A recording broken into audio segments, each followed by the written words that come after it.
So in my dream, I had a dream, and in this dream, Dalton came up to me all excited. Suspenseful. And he's like, hey, Matt, I did something super cool for you. I gave you a gift. I'm like, oh, yeah?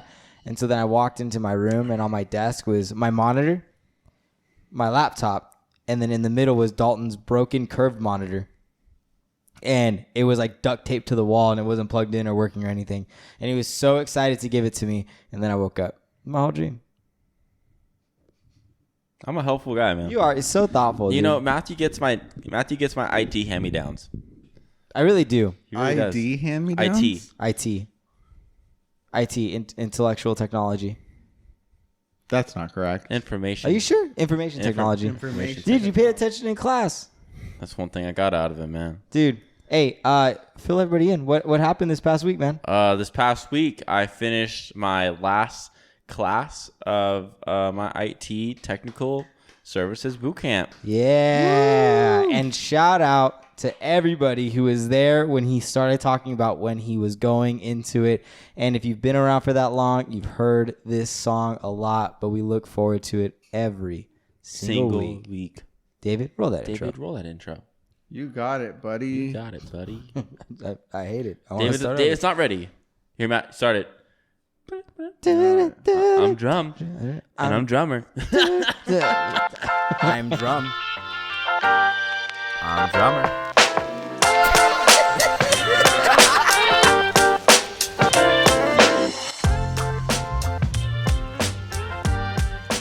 All right, welcome back, everybody. Week 76. Week 76, guys. That's 7 times 7, 49 plus 150. I know it's what I did last week, but it fucking worked.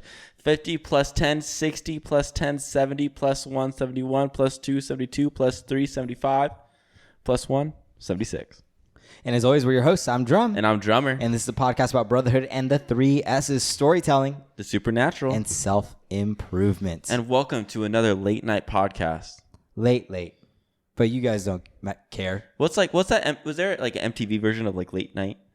Yeah, bro. We talked about it. It was when all the Girls Gone Wild promo commercials would come out. Right, those commercials. Yeah. Did you guys ever watch that? Girls Gone Wild? I watched Night at Nick. Nick at Night. Nick at Night. Nick at Night was bomb. It was just George Lopez continuously. Yeah, pretty much. Yeah. We talked about this a couple weeks ago. George Lopez? Yeah, no. MTV late at night. Don't go to school. I get sad. We did talk about this. Oh, okay. Yeah. Well, let's talk about your armpits. Yeah, dude, Dalton. Another month has come. Another month is gone. We've done another monthly challenge, and another monthly challenge has failed. That was almost poetic. Almost. You were doing so well. Sorry, guys. I have a speech impediment. Jesus. Do we have to eat the chips? Huh? Do we have? See. Here's the thing. David tells ASMR. me ASMR with D-Rod. D-Rod does ASMR. Yeah. So Don, did you even at least attempt to shave your armpit? Did you give this any effort I'll be whatsoever? honest, guys. I trimmed my armpit like 2 months ago. That's not this month. Yeah, that's not I'm when we getting talked to the about fucking this. point. So no. All right. I just to be honest, I had things going on. I just did not think about shaving my armpits at all. I don't even think we talked about it the first time of the month. No, we haven't talked about it. I don't think we talked about this monthly challenge at all. We did when Monique was here to plan it with us, and then we haven't talked about it since. And Mo came up with some nasty ones, man. Some like hardcore monthly challenges. Yo, she's a savage, dude. Yeah, she's like, go vegetarian for a month. I was like, you go vegetarian for a month. Well, that might be a little easier pretty soon, because apparently Biden administration wants to cut 91% of meat from our diets. No, there's question marks on that. From our diets? You fill us in, cheese, because I have What the fuck does that idea what mean? this means. I love meat. Their climate plan report came out, and it showed how like science, they were doing studies and they were like hypothesizing and stuff, and they were like, oh, if meat consumption went down by 91% and plant-based took over, then this kind of stuff would happen. And so And what would happen? Like, it would just, here are the positive effects of it. So they were saying, like, if this happens and if this happens, here's the positive effects from this. Purely as a hypothetical. And people took that. Yeah. Like, no meat ever. Yeah, on Twitter, like, he wants to take our meat away. On Twitter, it's very common to be like steel, steak, and there's another S. Steel, steak, and sex. That's like the code to life. That's what sells in America. What's one type of meat that you would just never eat? Like you have no Monkey brains. We talked about this. When did we talk about That's this? not meat. That's a brain. A brain's not meat? Is a brain considered meat? Yeah, I don't brain's know. meat. Is a brain considered meat? I don't think. I think What do you brain guys is considered think? an organ. I think it's okay. What is a liver? Liver's meat. Liver's an organ. Is liver meat? Are organs meat? This is time for Dick to Dave. I don't know if this is a dictionary with Dave. This is information with Dave. Descriptions with Dave. Descriptions with Dave. David in the description. Liver is definitely meat. But what about the brain? Is brain An organism? is a computer made of meat. Hell yeah, meat computer. Oh, so I can't eat my Lay's barbecue chips, but you can be sloshing your tequila over there? Amen, brother. Hey, we're the talent, all right? That's true. Don't ever come at me like that again. Okay, Twitch streamer. Hey, congrats to David. And, yeah. Never have I ever. What's never played That's that a game. yeah, never played that. For hitting 52 subscribers now. How many? Yeah, 52. I think we're at 52 now. Hell yeah. Wow! Congratulations. Oh, Now we yeah. can get paid. Now they get Congratulations to paid. D-Rod likes to party and Rahil, and you guys are killing the game. Yeah, Yeah, I love it. I love supporting our local Twitch streamers. You know. that's great. It's great. Sorry, I am troubleshooting for her right now as she's getting ready to go on. Okay, don't worry. We'll actually do the podcast. Yeah, while yeah, you do we're that. good. Dude, Dalton, what do you think about Chris Weidman's jelly leg? Have you guys seen that video? No, you told me you were troubleshooting. I'm going for it. Is Chris- Oh, is that the UFC fighter? That's the Yeah, UFC that's Bro, fighter. nasty, that shit dude. was nasty. You want to watch it again? I You want to don't. show everyone that? It hurts my balls when I watch it, but I'm gonna watch it. Why is it already on 100? Why do you listen to it so high? Oh, here we go. Oh, brace for All right, impact. guys, just watch it with us. Oh, you see it wrap around. Oh, and he doesn't know yet. He has no idea. His adrenaline's going. You see him try and step back on Uh-huh. And then when he walks, he falls. He doesn't know what happened. That's how I felt with my knee. it. You're such a No bitch. way. Yeah, you were dude. on your way up when you. Oh, and then you see him fall. Oh, okay. Okay. It's all Nah. Don't, well, I was gonna close it, and then you did that shit. He has no idea what's happening until Yeah. he puts weight on that foot. Dude, adrenaline's crazy, man. Adrenaline's so crazy. You literally don't feel anything. Yeah, I can't even imagine. Like that alone makes you just want to do just boxing. Because I don't ever want that to happen to my leg. Like the bone snapped in half. I don't even. To me, it looked like in the second Harry Potter when they take the bones out of his arm and then his arm's just flopping around. That's Sounds the best gross. way I've I A can floppy describe arm. it. One little floppy arm. Flappy arm. Yeah. By the way, I hope all of you guys liked our TikTok that we put out for.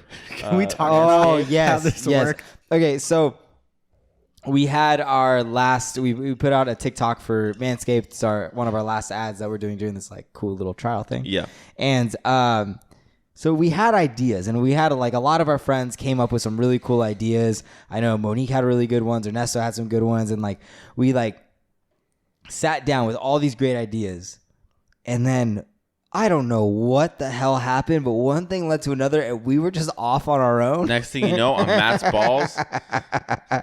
And I don't know why you had an accent. I don't know like where I don't that know came why. from. I think you just did an accent, and I was eating Australian licorice when we Oh, were yes, you were when eating we were licorice. doing it. So I was eating the Australian licorice, and then all of a sudden, like my balls were just Australian, and then we had limes on the on the counter, so we just went kiwi to limes.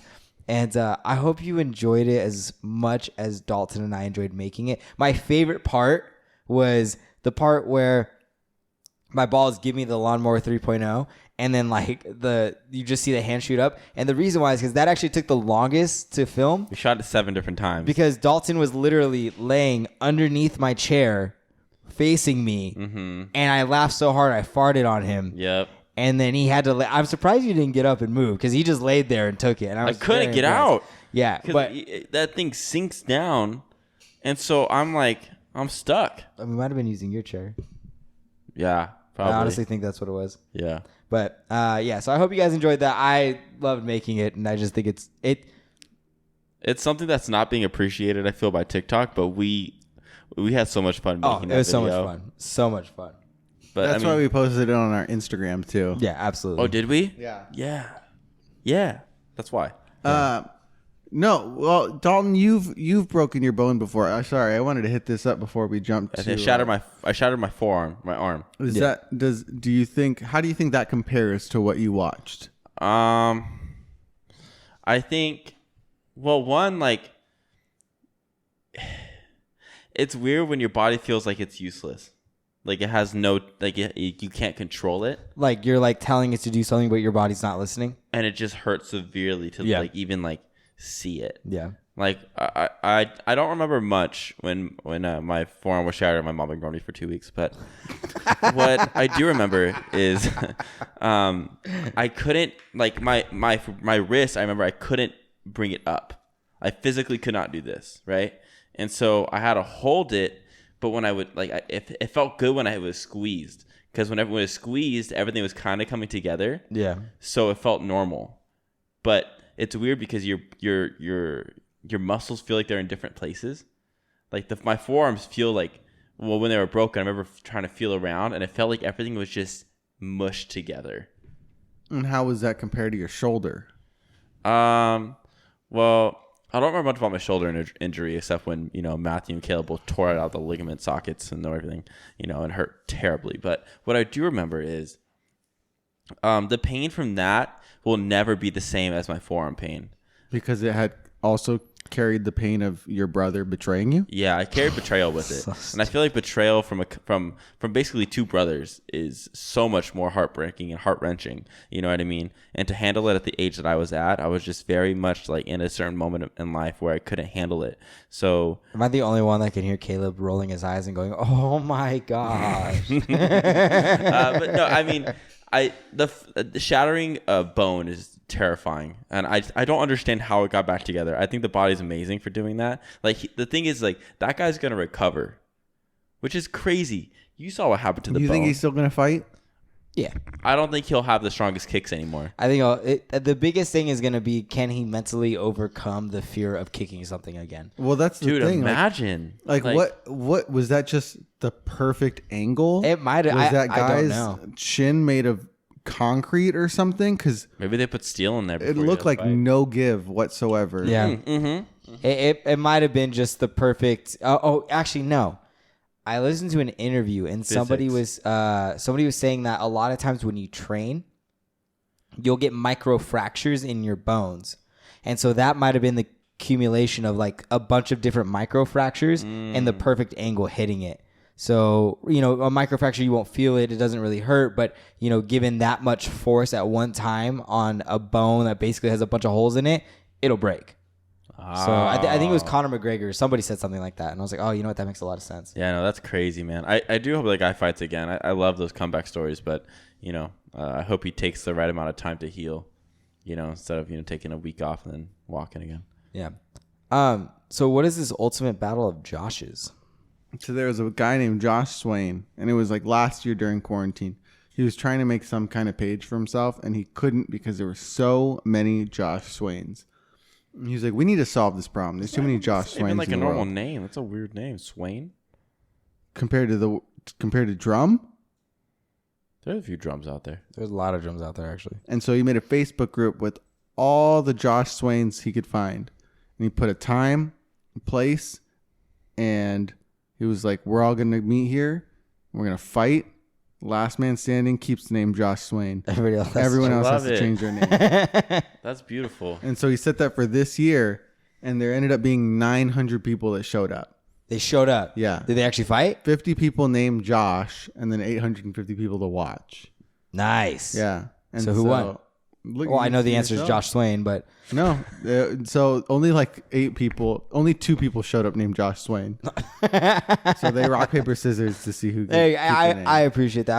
I would totally rock paper scissors. And then all 50 Joshes. Fuck that. Let's fight. Had a 50-person pool noodle battle. Nice. I know. There's definitely a Matt Drumm that's better than this Matt Drumm. Dude. So this guy basically did what I wanted to do. I've talked about this before. There was a time in my life where I found this guy named Matt Drumm. I was just curious. And I was like, how many other Matt Drums are there in the world? There's quite a few on Instagram. So I went on and I started adding a bunch of them, right? And this one guy accepted my friend request like almost immediately. And we had this great relationship. I would post something. He would comment and be like, hey, nice, Matt. Keep up the great work. He would post something about his daughter. I'd be like, hey, man, like, awesome. Glad you're enjoying time, like family time. And we had this great Matt Drumm, just like camaraderie, just helping each other. And he was in Australia, right? Yeah. So then one day he posted that he went on like a 10-mile run. And he posted how absurd it was that the amount of calories he burnt on this 10-mile run didn't even amount to the amount of calories that are in a number one from McDonald's, which is a Big Mac, fries, and a Coke. So I commented, I said, you know what, Matt, that's right, but you still ran. You made the right step. Good job, bro. You said that? I did. Wow. Just total support. This asshole blocked me, unfriended me, and just broke the Matt Drumm law, which is you support other Matt Drums. I've never felt more betrayed. Dude. To this day. I bring it up very frequently, actually. Yeah, you do. I'm so upset. Talked about it last night. Dude, I wanted what Josh Swain created. I want to meet other Matt Drums, and I just want to kick it. Honestly, I don't want to fight. We could rock, paper, scissors. That'd be cool. Yeah. You know, maybe go for a run. But can I just say Josh Swain is like a legend? 1,000%. For just doing that. He did something I could never do. Could you imagine how many David Rodriguez's there are in the world? Oh, my God. Do you know the etymology of your name? What the fuck does that mean? All right. What's Etymology, please. It's time for human words. Dictionary David. with Dave. God. So etymology is the study of origin of words. So do you know what your name means? Mine is gift from God. But yours is biblical. Yes. You have a biblical name. Mine is the fucking shit. Oh yeah, what is Dalton's? What is the origin of Dalton?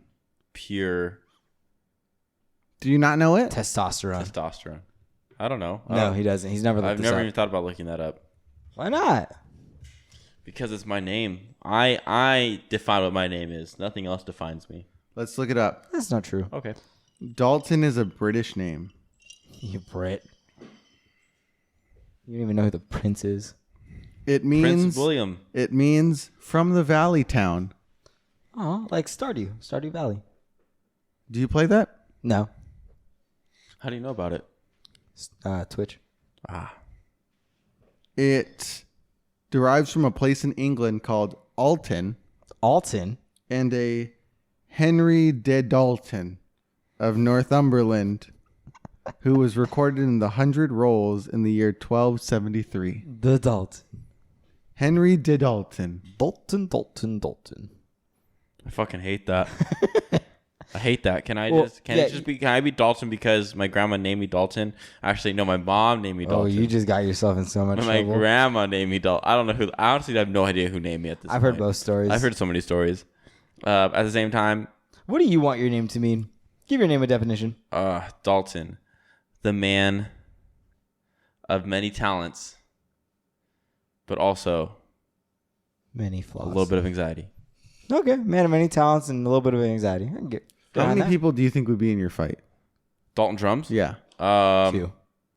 Nah, there's a lot of Dalton Drums. There actually is a lot of Dalton Drums. But the thing is the drum is always spelled differently. And Dalton is always spelled with an I-N instead of O-N. Which is really weird. Dalton? Dalton. Not instead of Dalton. Yeah, Dalton. Dalton. Dalton. Dalton. You know, do people ever... I don't think anybody ever mispronounces your name. Yeah, I've gotten Matt Drumm. No, like your first name. No. I think it's one of the most common. You've never gotten your first name mispronounced, right? David.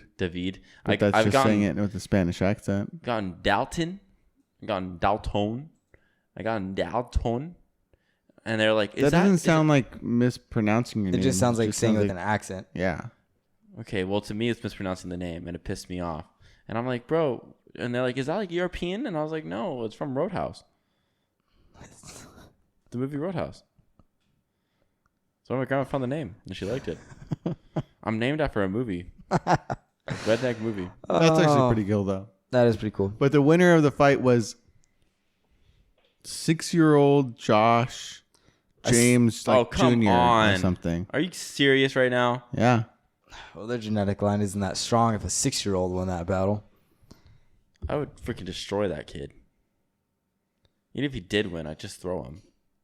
Because I'm older. I can still beat him up. You know? You're not Josh, though. I know, but if I was Josh. Do you think that you have the name? Do you think you look like your name? Yeah. No. I think Dalton looks like a Preston. Shut the A fuck up. Preston? A Preston. You look like a Ryan. That's my middle name. Still my name. I don't look like Miles. Absolutely not. I think he could look like an Aiden. Ew. Absolutely not. Absolutely not.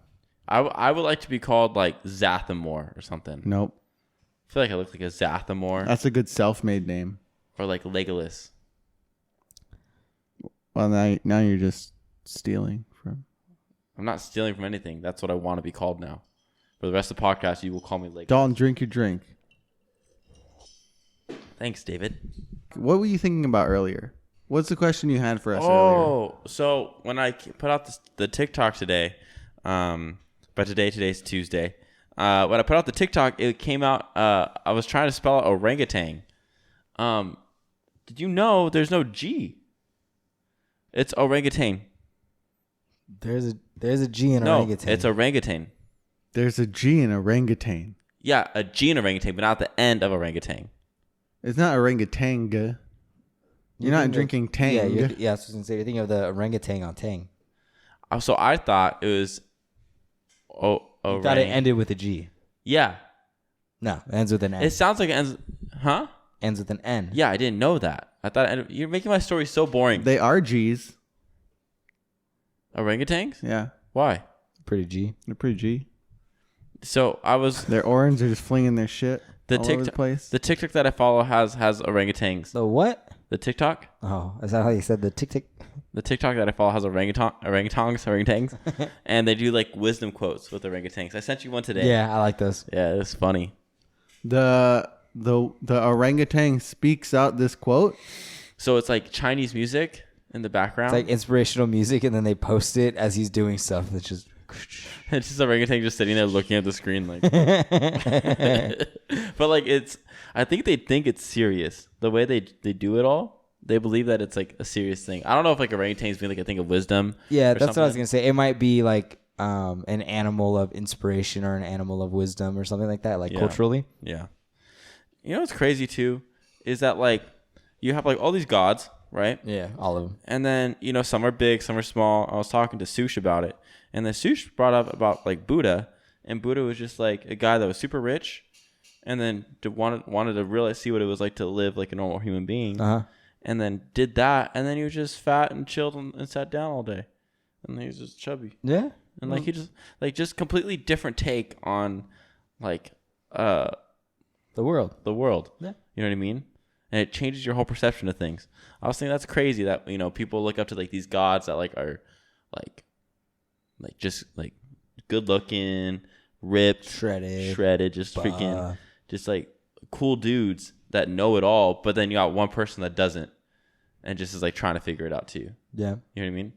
I think that's really cool. That's a cool concept, at least. Yeah, dude. So what? Okay.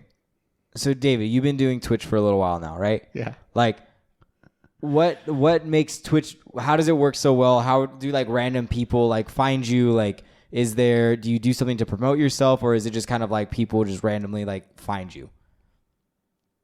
I've just been like, I feel like you just need to be on Twitch, and when you're just in Twitch, you're watching people, and if you're interacting with them, they're gonna remember you. And depending on who you're interacting with, like we've been very lucky to find just a group of streamers that are all like super supportive of each other. So they're always like, go follow this person, go check out this person, go do this, and everyone's so supportive. They're like, heck yeah, I'll do it. And so that's how it's been going good for us. But I was talking to Dalton about this earlier. I feel like you don't understand Twitch until you're in it. What do you mean? Like when you're watching it, like if you think about Twitch just as a general person, you're like, why would I sit there and watch someone just play video games that I'm not doing. Yeah. But then you do it and like you see the kind of community that's in there and the vibe that's going on, especially when like things get hectic and things get chaotic and then like everyone starts contributing to this person, like how quickly everyone gets swept up in that and wants to be part of it, and like how quickly it creates this kind of feeling of like you can be in this and you can be with these people and you can like, I don't know, it gives like a sense of meaning. Yeah. But it's just, it seems like I didn't understand it until we started and we got into it. Yeah. And so, but it's like the streamer I watched today got donated $300.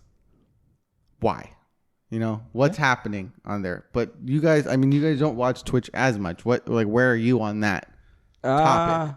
Because I feel like a lot of our listeners are probably in that side too, where it's not too much interaction with Twitch. I don't know, I always just watch it. I don't. Sometimes it's always background music, or just like something that's on just to kind of keep my mind occupied.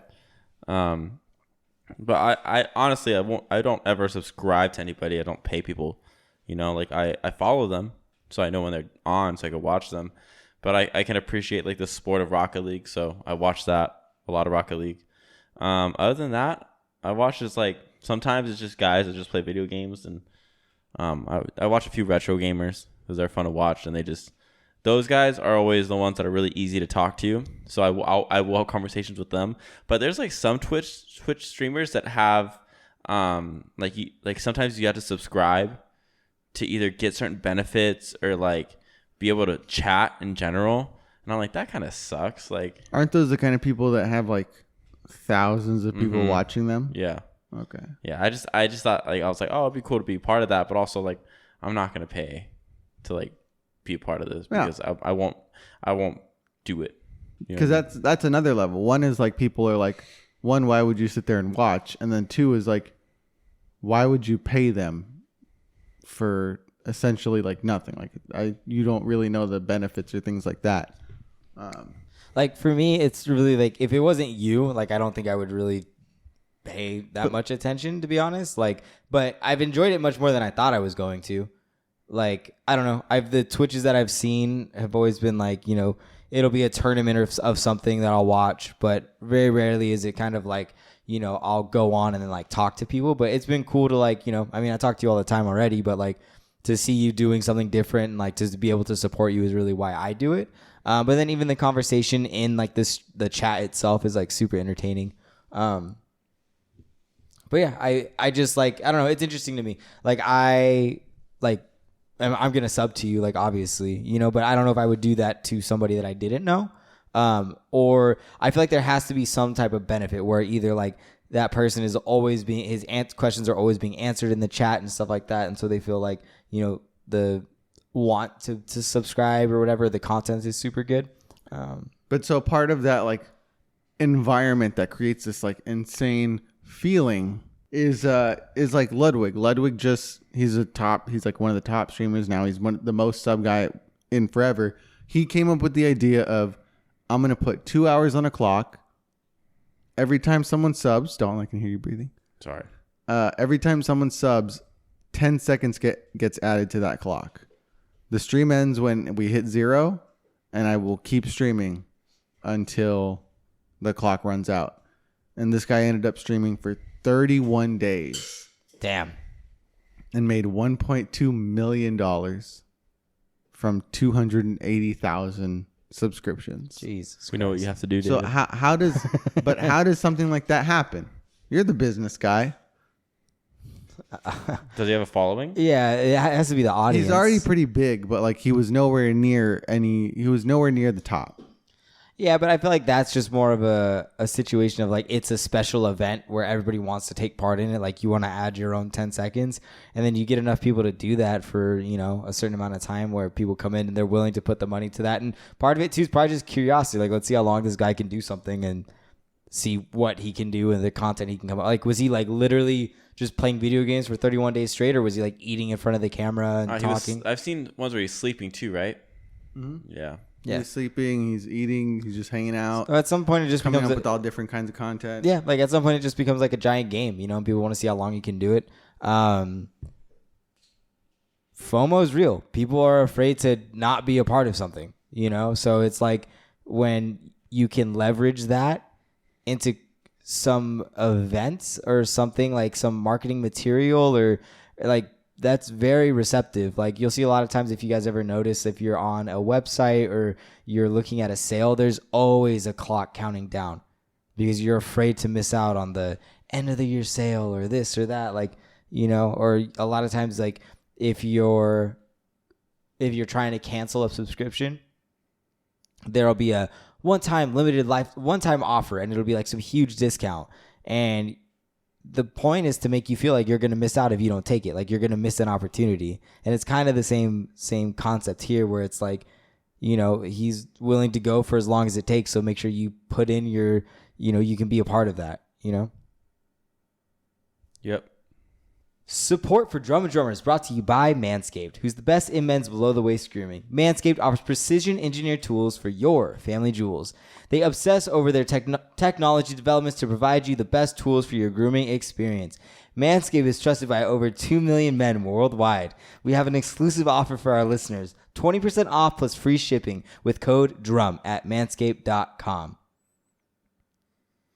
And don't use the same trimmer you use on your face or your balls. That's just nasty. The Lawnmower 3.0 comes with their brand new Perfect Package 3.0.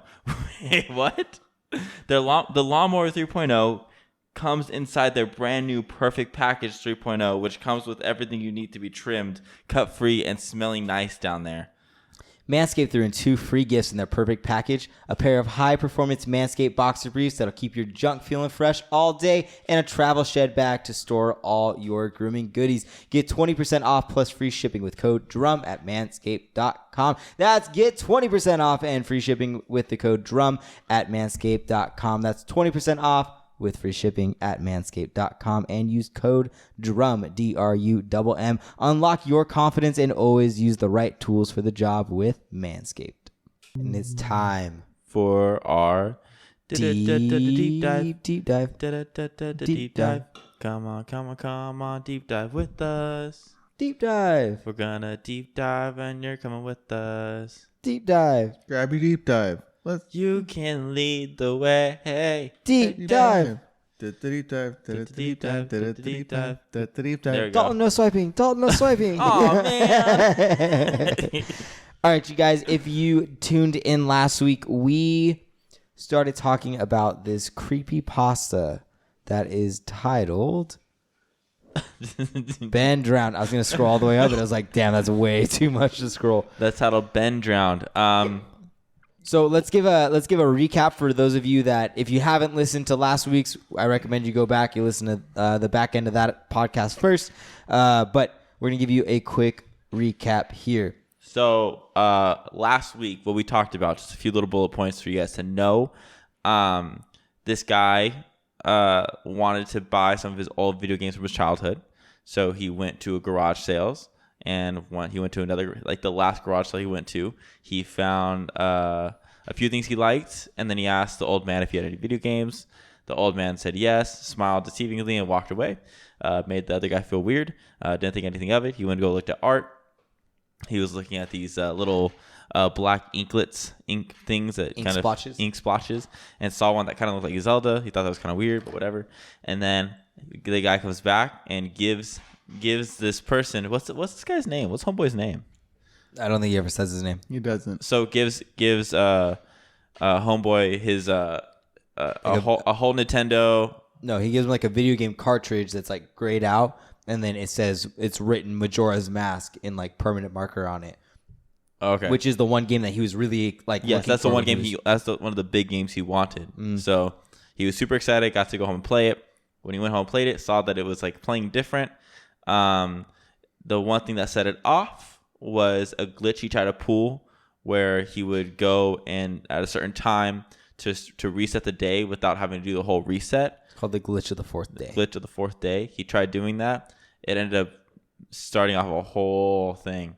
So And then now, he also, after he deleted the second file. Yeah, so Yes. when he logged on, there's a file that was titled Ben, which he thought was weird, and he was going to leave it out of respect for the previous owner. But then he decided no, he deleted it, and when he did, shit went wrong.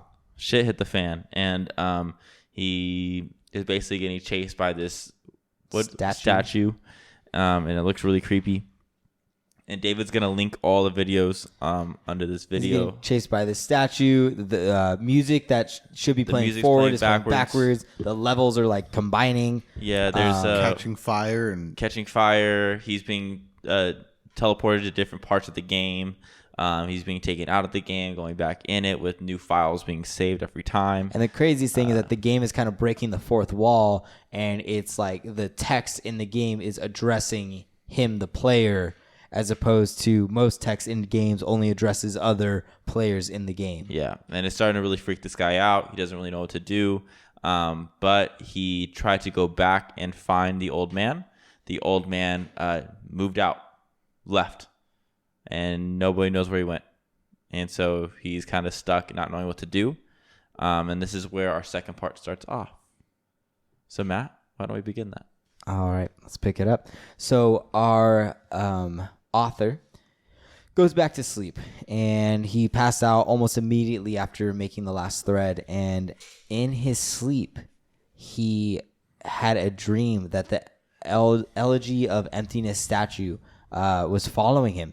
And much like it would do in the video game, it would appear in all these other places. And in his dream, he remembers feeling just this horrible, lifeless statue that was just staring at him with empty eyes right in front of him. And the craziest part is that he remembers calling the statue Ben, which is the name of that save file that he deleted, right?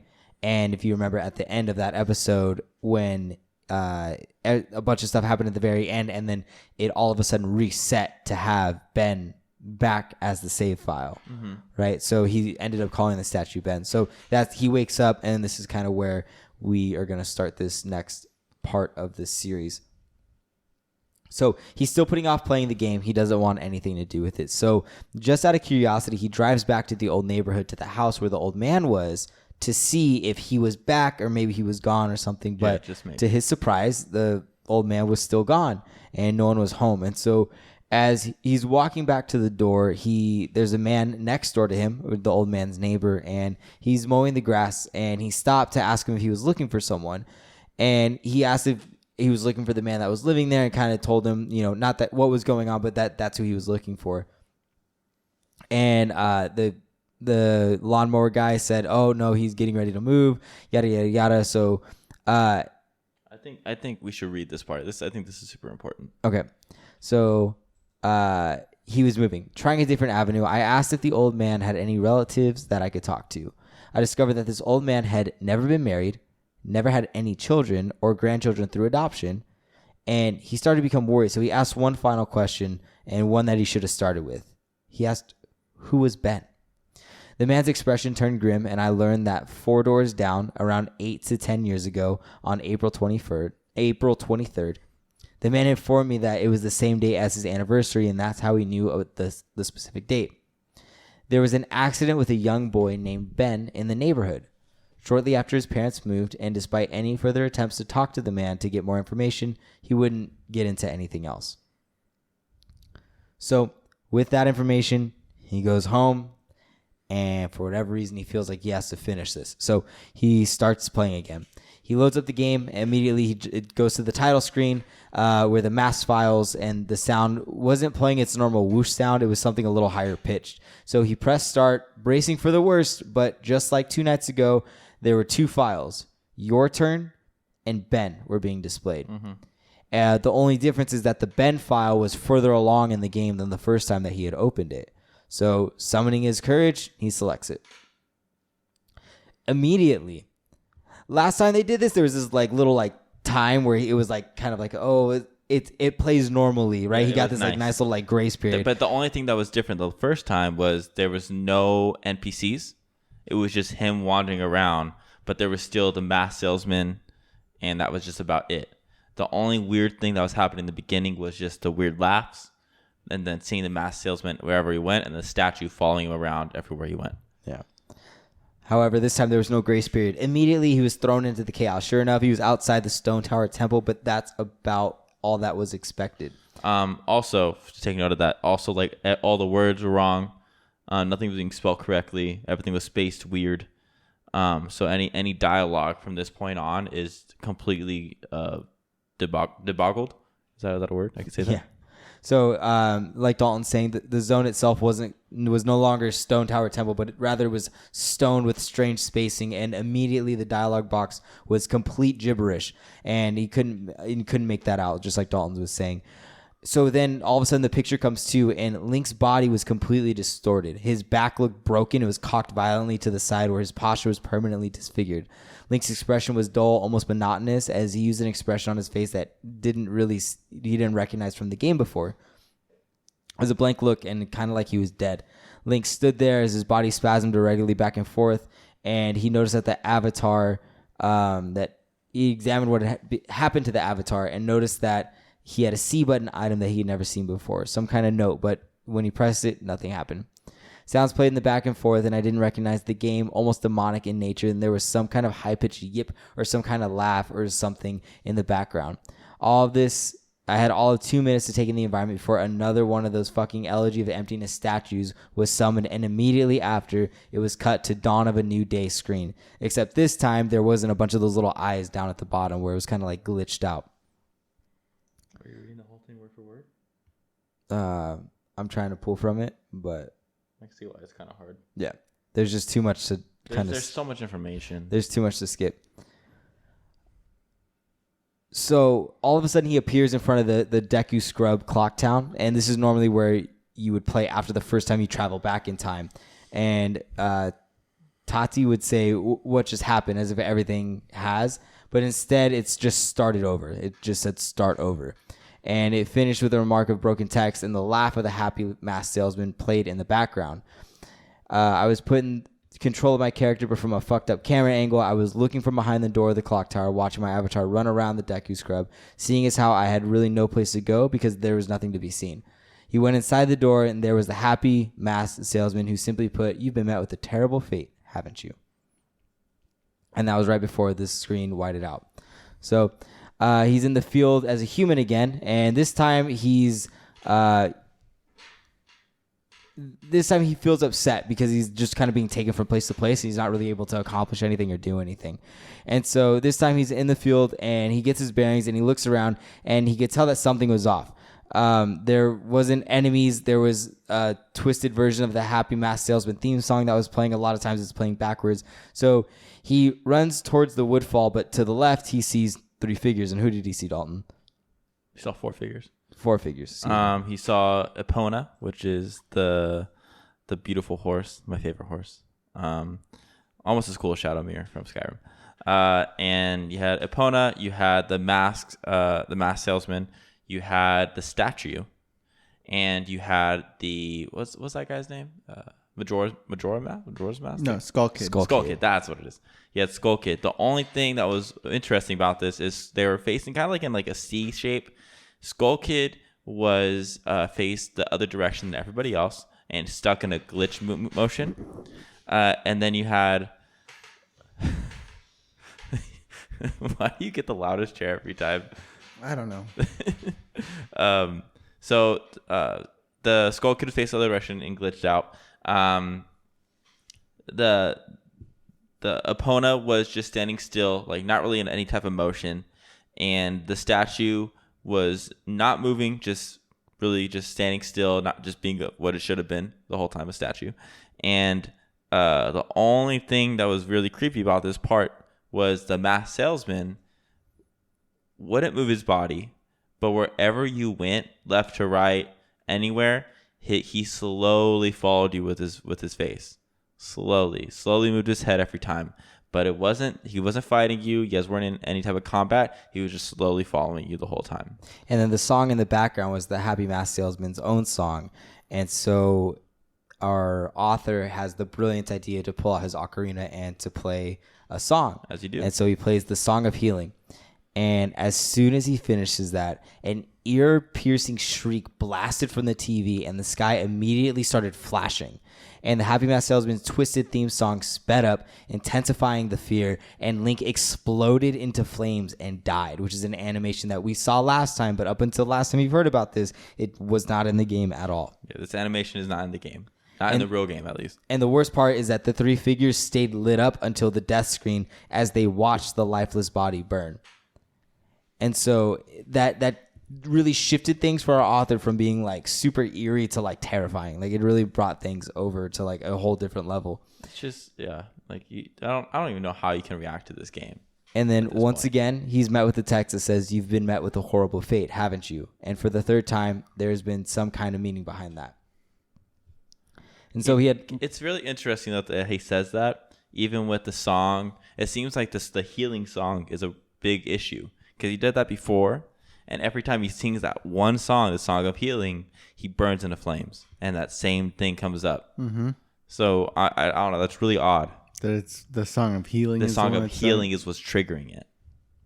So then when it finally comes back to, there's a small cut scene of him transforming into Azora. And now Azora is a type of species within this universe that is kind of like a fish-human hybrid.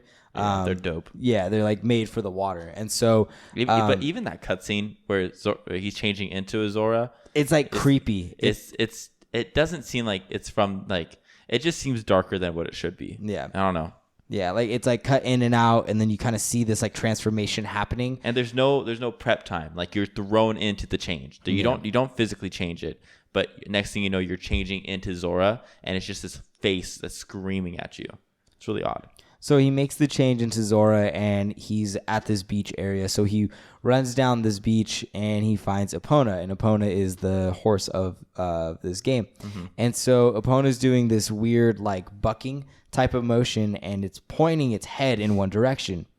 And so at this point, you haven't seen the statue in a little while. Everybody seems to be left in that field where you ended up bursting in flames. So he jumps into the water and starts swimming towards these two giant rocks that are kind of in the distance, and they have a little bit of a gap in between them. And so as he's swimming, so Zoras are known, they're made for the water, so they swim really fast. So he starts going, he gets underwater, he's going really fast. And he gets to a certain point, and then he turns around, and when he turns around, he sees this weird figure in the water, and it's kind of like a black figure. You can't really like make it out. You don't know what it is. Yeah, but I think a good note to take here is also when he turned around, instead of acting like he was still swimming in the water, he started walking. Oh, it started making him walk? He started walking again. So he had to run to said rock or whatever. Yeah, so he makes his way over there, and all of a sudden, once he gets close enough, the animation happens, and then the damn Elegy of Emptiness statue appears. And all of a sudden, once that happens, Zora begins a choking animation that he's never seen a Zora do. These are creatures that are made for the water, and it didn't, which made it not make sense because Zoras can breathe underwater. But regardless of all that, the character choked to death and died. And again, the statue was the only thing that was highlighted in the death. And the creepiest part about this whole thing that really got me is when it went to full dark. So you could see Zora dead. You see the statue, and the statue does a quick smile, and then it goes away. Really weird. Really fucking creepy. And then the last part of this post goes back to the title screen. So it starts up again. And our author's sitting there, and he takes a deep breath. Knowing what's coming. Is another... He knows that something's going to happen on these loading screens, right? So he goes and he clicks to see the two save files. And the two save files were originally, it was your name and Ben, just like we had left it last time. But after the death of the Zora, it now just says the first file says Ben, and the second file says drowned.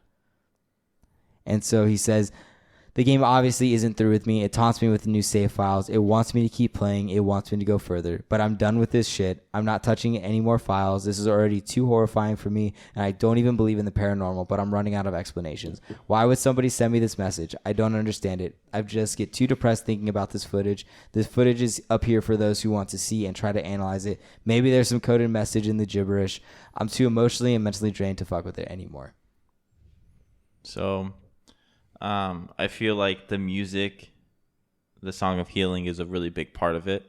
Like it's showing like, okay, like Ben is dead and you can't be playing the Song of Healing because then Ben can come back alive. You know, like some weird crazy stuff. What if this is like a zombie thing? Uh-huh. Where Ben comes back from the dead. Yeah.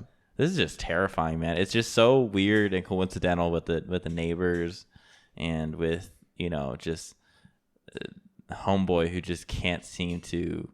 He's becoming a little crazy. And I think it's interesting that like he saw the neighbor and he asked, about, was there ever a kid, and they talked to, he brought up Ben, right? But then to feel like you shouldn't pry anymore and ask what had happened, and then only to have the video game come and tell you what happened later on, So it's interesting. But hope you guys enjoyed that. Stay tuned as we're going to go through this over the next couple of weeks. There's 6 parts or 5 parts. Probably 5 parts. 5 parts. So couple more. But yeah. Dun dun dun. And with that, we're gonna go into our signature segment, guys. 1, 2, 3. The boys' room. Yep, the boys' room is back, baby. And so we got a couple of posts here for you. We'll just jump right into it. Let me open this one I'm up. so excited. How old is too old to be a stripper? Great Never. question. Never. I'm 24 and I don't have any kids. Let's not say never. And I don't plan on settling down until I'm at least 30. Nice. I love what I do, but I don't want to be looked at like the old chick trying to be young. When is the right age to retire? As a stripper? I think it depends, because I think there's like different, like guys are into different things, or girls are into different things. So it's kind of like That's hard. If you still got it, then flaunt it, girl. I feel like for me it would be like a thing of like I would do it as long as the money kept paying. Yeah, like I think the one time a stripper should realize that they should retire, they should go on to do something else, is when they don't make the same amount of money they used to. Yeah. Is when they know a significant change and they notice it. That's when you're like, okay, either I got to change something up or I got to go find something else to do. Yeah. Because maybe I'm just not working it like I used to. Which, I mean, I think that's the best way. That's a really simple answer. It's in the money, honey. Yep. So it's not like a age out situation. Nah. Everybody's into different things, so I feel like it would be like let the market tell you. Like if you're not making the same amount of money, I completely agree with you. Yeah. No, that's crazy. I never thought about that age-wise. It's always about the money for them. Or I think for strippers, it's, that's how they know. Uh-huh. All right, well, this next one, you know what? We haven't played this in a long time, so a lot of people that are listening now have maybe never heard this.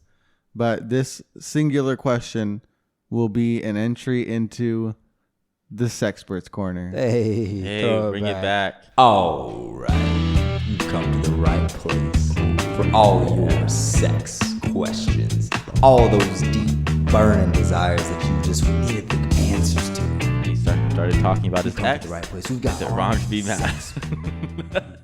So he's asked me to give him head when he's on the phone, and I took my opportunity when his mates called, and like halfway through, he starts bringing up his ex, and I just stopped immediately, and I'm kind of very pissed off.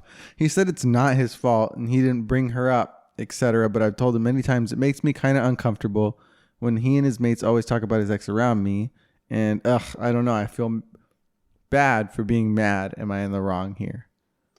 No. Why is his ex in the conversation? Yeah, why are they still like talking how about often her? does she or the ex come up in order for this to be like that big of an issue? You know what I mean? It sounds like the friends are well, It sounds as far like as this guy's saying. maybe also, she's like, still involved in the friend group. How do you not have like enough awareness to like see what's going on and then be like, oh, maybe I shouldn't bring this up out loud? Or maybe just get off the phone and enjoy Yeah, the like moment. exactly. Like first of all, like I'm sorry, I love you both, but like if that's happening to me, I'm not answering the phone.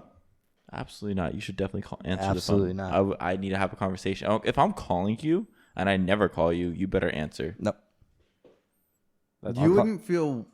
I guess Matt wouldn't say anything about it. I'll call you back. Would you immediately be like, "Yeah, I'll call you back," if you were given context on what's happening? Yeah. Yeah. Oh, right. Of course. I mean, I don't know why I thought about it for so long. But Like yeah. if you were like, "Hey, Matt, are you Did you cheer me on? what are you doing? Are you busy?" I'll be like, yeah, I'm into something. I would if I did answer, it would be, "Hey man, busy. Can I call you back?" I use mine and Matthew's secret language. I go knick-knack, paddywhack. Matt goes, all right, for sure. Call you soon. What is knick-knack, paddywhack? It means getting knick-knack, paddywhack, man. Well, no, it's not a secret anymore. It's still a secret. Never said that. Only a few people know this. We're the only ones that listen to podcasts, so it's fine. That is true. Yeah, no. You know, I don't think she's wrong to be mad. No, I think she's. But also, like, the boyfriend should have some more self-awareness. Yeah, what an idiot. No, He just wasted. what the hell, He dude? just has blue balls, dumbass. Yeah. So don't talk about your. Don't talk about your ex while you're. I feel like it's just common knowledge. Yeah. And that was the Sexpert's Corner, guys. We just wanted to play you that sound effect. Yeah. Back to normal boys' rooms. I helped my best friend lose weight and get fit, and now I'm really attracted to him. Should I ask him out, or is that a bad idea? So let's see. I'm gonna sum this all up. Been friends since we were kids, and he was always overweight. And by the time we hit college, he was depressed and became extremely withdrawn. Now the friendship's always been a little complex, but she wanted to help him. She's into fitness, so she, offered to be his trainer, or his buddy, his workout buddy. And so at first he was, he would reject it because I guess he just felt bad about, someone telling him that. His eyes are straining. I was just looking at it. I was training. Yeah. And after a serious discussion, they figured it out and they created a plan. They created a structure. Nice. And that was 3 years ago. Today he's an entirely different person. And they still work out together whenever possible. And their bond has gotten stronger because of that. The problem is that this girl is ridiculously attracted to him now. The trainer? The trainer's attracted to the workout person. Why now and not then? I think that's my question. I've always liked his personality, but now he's physically attractive too, so it's all pretty overwhelming. Oh wait, so she was attracted to him before, like personality wise. She liked him as a friend. Yeah, she was like, "You're really cool." Like there was a reason she wanted to help him get in shape. She wanted to help him be a happier person. But now he's hot, so she's like, "Oh dang, now he's got the personality and the looks, and they're into the same thing, and I want to do this guy." There you go. I feel like this is a simple. It's a very simple answer. Yeah. If you're into it, girl, and if he's into it, what's the point of like not trying? You know what I mean? He's super oblivious and just thinks women are being nice to him. Oh yeah, you come from like you make it sound like he was like. I mean, if he was a bigger dude, if he's never gotten that attention before, or if he did, it was always just them being nice, then yeah, I can see why he's thinking that. And society praises that. Well, she's also worried that then he may just want to stay friends. If then possibly take the L with dignity. I think the question is can she live with herself with not asking? Like, is she okay with that? A what if question? If she is and she's not willing to risk the friendship, then great. But if she's not and she needs an answer, then you have every right to ask that, and he has every right to ask, like, why now and why not 3 years ago? And it's not, I feel like she feels bad about doing this because maybe she didn't like him when he was fat. Straight and simple. Like maybe she likes his body now, which makes him more attractive, and she sees more in that now than, before. But I think human beings develop, and he developed into, maybe not just physically, but mentally into a better person. And she noticed that. It's that simple. It's not, I don't think it's considered shallow. I think it's just people, that's what people like. People like different things. Which she mentions is something she's struggling with, is because she's discussed it with her friends. They all think it's a bad idea because they say she's being fake. Because his personality was the same, but now he's hot. So no, they don't know what they're talking about. Compared to growing closer over the 3 years. Yeah, I think there's a lot more that goes into it. I think she's put in time to show that she's a good person and a good friend. I think this is just a benefit of the aftermath. I think this is fine. I think she's overthinking it. I think her friends. It's fine for her to ask. Yeah, because not to expect. Don't expect anything. Don't ever expect anything. But also just nothing. The worst thing they could say is no. Matt, what are you squaring up with? Dude, I'm squaring up with this white van that I accidentally cut off today on the freeway. You're squaring up with something you did wrong. No, I'm screwing up with the with driver of yourself? that Oh. van. Driver of that van. That's like, yeah, I'm really mad at myself about that. Because what happened was I just like the lanes merged, right? And he wasn't letting me over, and I had a lead on him, so I got over. He was so mad, like, and then he like got over the other lane, and he like looked at me and started glaring at me, and I was like, "Oh, sorry, dude." But like, I stopped, and I like got behind him, went over a couple lanes, and sped up. And then as I sped up, I like looked over at him again, and he was still staring at me. And it's not that he was staring at me; it was that he literally wasn't looking where he was driving. He was like tailgating a semi. I'm all, "Sir, you're gonna die! Like, what are you doing? Please stop!" And so, yeah, that's what I'm squaring up with this week. Dot, what are you squaring up with this week? I am squaring up with. I had it in my head. Fuck. I had it in my head. I was thinking about it right now. Dave, what are you squaring up with this week? Funny enough, it was also traffic. Nice. So, no. What is it? Did I tell you guys? Oh. Go, Dalton. Take it. So my van that I drive for work Ooh, another van. has a windshield wiper. And these windshield wipers, so when it was raining really hard one day, I was driving home. I just dropped off a kid, and I was driving back to the school. And as I was driving back to the school, the windshield wiper flew off, completely like disconnected and flew off into the side of the freeway. So I had no windshield wipers the whole time, and I could barely see going home or going to the school. So today I'm driving, and I try to wash on my windshield. So I turn on the water, sprays it. I go to wipe it. The minute I wipe, the windshield wiper on my driver's side just flies off. Again, I'm like, do these guys not know how to fucking put on windshield wipers? What's the problem? So it's really starting to piss me off why my windshield wipers keep fucking flying off. So I'm squaring up with whoever does the windshield wipers. They don't know what the fuck they're doing. Nice. I've never had that problem on any other car. I'm squaring up with smugness. Smugness. Just the fact that like it's a thing. That, like people can be smug. Yeah. It's like What does that mean in general though? it's when they like, they look happy, but like you feel judged, I guess I know that very Yeah. well. Yes. and it's just like, why is that an emotion? Why is that something people can do? Because Yeah. it's not even just like judgment. Like How do they pure give it off judgment so is well? like pure judgment is fine, but it's like it's judgment with a mix of condensation. No, not condensation. Condensate.